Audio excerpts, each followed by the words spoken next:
এই ব্লগটা হচ্ছে 15ই আগস্টের দিন। ইন্ডিপেন্ডেন্স ডে তো অবশ্যই, বাট আমাদের কান্ট্রির জন্য, কিন্তু মেয়েদের জন্য না, তাই জন্য হ্যাপি ইন্ডিপেন্ডেন্স ডে বলতে পারি। সত্যি কথা বলতে কি, চিন্তা হয় আমাদের নেক্সট জেনারেশনের জন্য। আমার মেয়ে বা আমার মতো অনেক এরকম বাচ্চারা রয়েছে, ছেলেরা রয়েছে, মেয়েরা রয়েছে, এরা কি শিখছে, কি দেখছে। তো এটা একটা খুব বড় একটা এক্সাম্পল একটা ক্রিয়েট হতে চলেছে। I hope and I believe যে আমরা ন্যায় বিচার পাবই এবং পাবই। যারা অনেকে বলছে কিচ্ছু হবে না, এসব করে কিচ্ছু হবে না, তাদের একটা কথা বলবো, প্লিজ আপনারা যখন করতে পারবেনই না, প্লিজ মুখটা অন্ততপক্ষে বন্ধ রাখুন, একটু চুপ থাকুন। তাতে করে কি হবে, যারা প্রতিবাদ করছে, যারা মিছিলে নামছে, তারা অন্ততপক্ষে অনেকটা সাহস পাবে, অনেকটা কনফিডেন্স পাবে। রাস্তাঘাট কিন্তু বেশ ফাঁকা। সপ্তাহ যেহেতু একটা হেক্টিক শিডিউল থাকে, যুদ্ধ করতে হয় আর কি, তাই ছুটির দিনগুলোকে চেষ্টা করি একটু নিজেকে রেস্ট দেওয়ার, একটু বাইরে খাওয়ারই প্ল্যান থাকে ম্যাক্সিমাম। সেই হিসেবেই আর কি লাঞ্চের প্ল্যান করা হয়েছিল। তো আমরা চলে গেছিলাম, যেহেতু শ্যামবাজার আমাদের খুব কাছে, ডানলপ বেলকুড়িয়া থেকে বেশিক্ষণ লাগে না। তো আমরা চলে গেছিলাম আহারে বাঙালিতে। তো বাঙালি খাবার খাওয়ারই ইচ্ছে ছিল, আর আহারে বাঙালি খাবারের জন্য বেস্ট। এর আগেও আমরা একবার এসেছিলাম এখানে সরস্বতী পুজোর সময়। তো তখন রাতে এসেছিলাম, অত ভালো করে কিন্তু জায়গাটা লক্ষ্য করা হয়নি। তো খুব কাছে, আর সেবার আমরা বাইকেও এসেছিলাম, তার জন্য খুব একটা অসুবিধা হয়নি। এবার আমরা মেট্রোতে এসেছি। তো মেট্রোতে শ্যামবাজার নেমে অনেকটাই হেঁটে আসতে হয়েছে, যেটা বাইক নিয়ে আসলে কিন্তু অনেকটাই। ঢুকেই দেখলাম ইয়া বড় লাইন আমাদের সামনে। তখন বাজে প্রায় 2:30। আমাদের বসতে বসতে প্রায় 3:30 মতো বেজে গেছে। অনেকটা ওয়েট করতে হয়েছিল, বাট বসার পরে না, লাকিলি আমাদের খাবারগুলো খুব তাড়াতাড়ি ফাস্ট চলে আসে। আহারে বাঙালিতে যারা গেছো তারা জানো, এখানের প্রাইসটা খুবই রিজনেবল, আর অ্যাম্বিয়েন্সটাও খুব সুন্দর, আর স্টাফদের বিহেভিয়ারও খুব ভালো।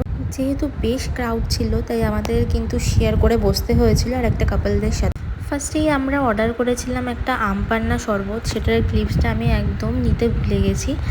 তো দেখো, আমার থালিটা ছিল হচ্ছে মাটন থালি, আর মানির থালিটা ছিল হচ্ছে চিংড়ির মালাইকারি। এছাড়াও আমরা আরও একটা ডিশ নিয়েছিলাম আলাদা করে, সেটা হচ্ছে গিয়ে চিতল মাছের মুইঠা আমি আগে না কখনো খাইনি। তো তার জন্য আমি টেস্ট করার জন্যই কিন্তু চিতল মাছের মুইঠা নিয়েছি। বাট এত কিছু খেয়ে আমি আর খেতে পারিনি। চিতল মাছের মুইঠাটা আমি প্যাক করেই আবার বাড়িতে নিয়ে এসেছিলাম।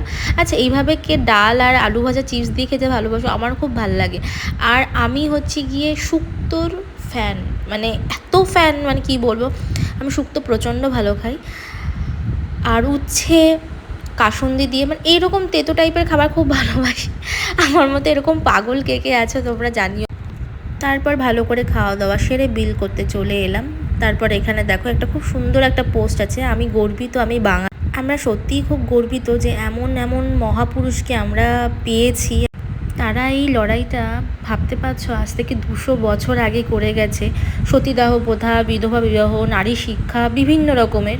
বাট আনফর্চুনেটলি দেশ স্বাধীন হলো, আমরা কিন্তু মেয়েরা স্বাধীন হতে পারিনি। এখনও আমাদের মেয়েদের অনেক রকমের সামাজিক প্রতিবন্ধকতাকে সম্মুখীন হতে হয়।